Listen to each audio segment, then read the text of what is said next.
ज़ारा दीवार के साथ लटक रही थी, ज़ारा का कटा हुआ सर, ज़ारा के कटे हुए दोनों हाथ, दोनों कटे हुए पाँव। ये एक शॉपर में इन्हीं के घर में दीवार के साथ लटक रहे थे। टुकड़ों में तकसीम करना, उसके हाथों को और पैरों को में नाला बुर्द करना, ये सब काम वापस आके पुलिस से किए। कहा यह भी जा रहा है कि ज़ारा के साथ सबसे ज्यादा नफरत करने वाली यास्मीन थी, कम किरदार नजर आ रहा है उसकी सास का। इसमें क्या हकीकत?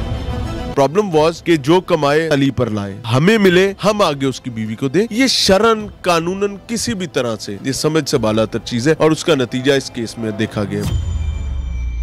बिस्मिल्लाहिर्रहमानिर्रहीम, अस्सलाम वालेकुम नाज़रीन, दुनिया भर में देख रहे और सुनने वालों को ज़िशान अल्फानी का सलाम और आप देख रहे हैं पायनियर वर्ल्ड न्यूज़। नाज़रीन, डस्का में इंतहाई अफसोसनाक वाक़या पेश आया जहां पर सगी खाला ने अपनी बहू को बेदर्दी के साथ कत्ल किया, फिर उसके बाद उसके टुकड़े किए और 5 बोरियों में डाल के जो है नहर में फेंक दिया। ये तमाम तर कहानी जो है इस वक्त सोशल मीडिया पर टॉप ट्रेंड है।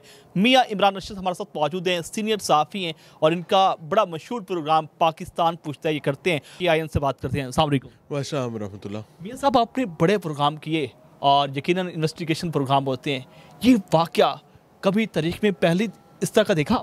अच्छा, ये अपनी नौइयत का एक मुनफरिद वाक़या है और इसमें बड़ी बदबख्ती ये नहीं है कि मार दिया गया। बड़ी बदबख्ती मारने के बाद शुरू होती है और उससे भी बड़ी बदबख्ती ये समझी जा रही है कि सगी खाला है और ये वो खाला है जिसने इन बच्चों को खुद अपने हाथों से पाला पोसा संभाला हुआ है। माँ की और इस बहन की, सुगरा बीबी की बड़ी उल्फत थी, बड़ी मोहब्बत थी और ये सारी बहनें, इनका एक ही एक भाई था और वही भाई जो है उसने इनका रिश्ता भी करवाया था। यानी इस घर को ज़ारा की फैमिली महफूज तरीन घर समझती थी माँ के हवाले से। माँ के इंतकाल के बाद खून सफ़ेद हो गया और खून सफ़ेद ऐसा हुआ फिर क्या लमान अल हफीज़। मियाँ साहब, आप वहाँ पर गए, आपने उसके वालिद से बात की, दीगर फैमिली के लोगों से बात की, आपने क्या देखा, क्या सुना और क्या आपको जो है चीज़ें सामने नज़र आई? ऑनेस्टली ये इतना तकलीफ दे वाक़या है, लेकिन इसकी हमेशा हर चीज़ की एक वजह होती है। इसकी मुझे 2-3 वजूहात समझ आती हैं। पहली वजह ये है कि औरत की दुश्मन तो थी, ये तो तय, लेकिन अब हालात ये हो गए हैं कि औरत की दुश्मनी से आगे निकलकर ये सुगरा बीबी जो इसकी कब्र में टांगे हैं, आपको पता है, इसकी जो बड़ी बेटी है यास्मीन जो इसके साथ मारने काटने में शामिल थी और उसका बेटा अब्दुल्ला, 3 जनरेशन आप चेक करें, नानी, माँ और बेटा, ये 3 नस्लें मिलकर एक बच्ची को ठिकाने लगाने में मसरूफ़ रही हैं और उसकी बुनियादी वजह सिर्फ एक थी, लाइक्स एंड डिसलाइक्स, पसंद और नापसंद का मामला। इस बच्ची को खुद बड़ी मोहब्बत से ब्याह कर लाए, इसने इनके घर में रौनक दी, सारा कुछ हुआ। अब प्रॉब्लम ये हो गया था कि बेटा एक ही एक था सुगरा बीबी का, जो कि ज़ारा का खामन था, जो कि सऊदी अरब में मुकीम था।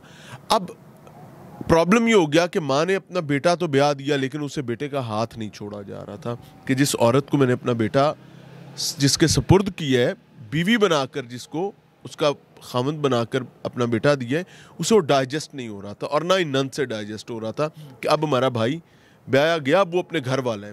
प्रॉब्लम वॉज कि जो कमाए तली पर लाए, हमें मिले हम आगे उसकी बीवी को दे।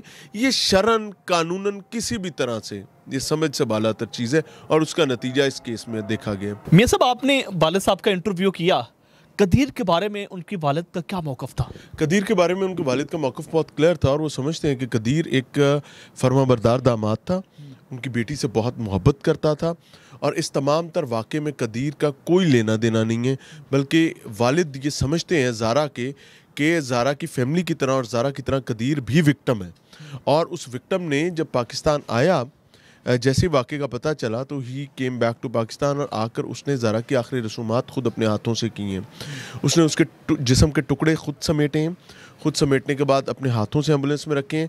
सिर्फ रेस्क्यू एहलकारों ने वो उस नाले से निकाले हैं, निकाल कर जैसे नाले के साथ किनारे पर रखे गए। उसके बाद किसी मामले में उसने किसी और को नहीं आने दिया और उसने तदफीन के मराहल तक हर चीज़ खुद की है। आप घर में गए थे, कदीर से भी कोई बात हुई आपकी?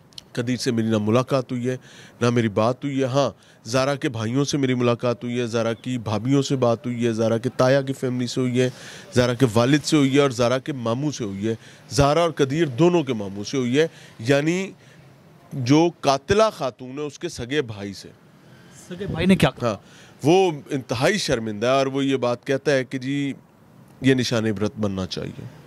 मियां साहब मुझे बताएं कि आपने देखा और ये इंतहाई अफसोसनाक वाक़या जो था ज़हरा को कत्ल करने वाला, कहा यह भी जा रहा है कि ज़हरा के साथ सबसे ज़्यादा नफरत करने वाली यासमीन थी और इसमें कम किरदार नज़र आ रहा है उसकी सास का, इसमें क्या हकीकत है?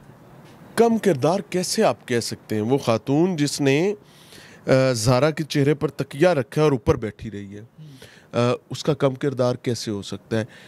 नवीद ने टांगे पकड़े रखी हैं, काटने में वो खातून साथ शामिल रही है। नवीद कौन? नवीद लाहौर का एक कोई लौंडा लपड़ा है जो इनका कोई दूर का अजीज है। He was the crime partner और he was the main person जिसने पूरे जिस्म को काटने, खोपड़ी जलाने में अपना किरदार अदा किया। मियां साहब मुझे बताइएगा कि आपने बड़े इन्वेस्टिगेशन प्रोग्राम किए हैं, कोई पुलिस से भी आपकी बात हुई, कोई ऐसी चीज़ जो कोई नई सामने आई हो? पुलिस से अभी तक कोई बात नहीं हो सकती। उसकी वजह यह है कि पुलिस कान लपेट कर लंबी तान के सो रही है और आप हैरान होंगे कि एसएचओ मौके पर भी नहीं गया था।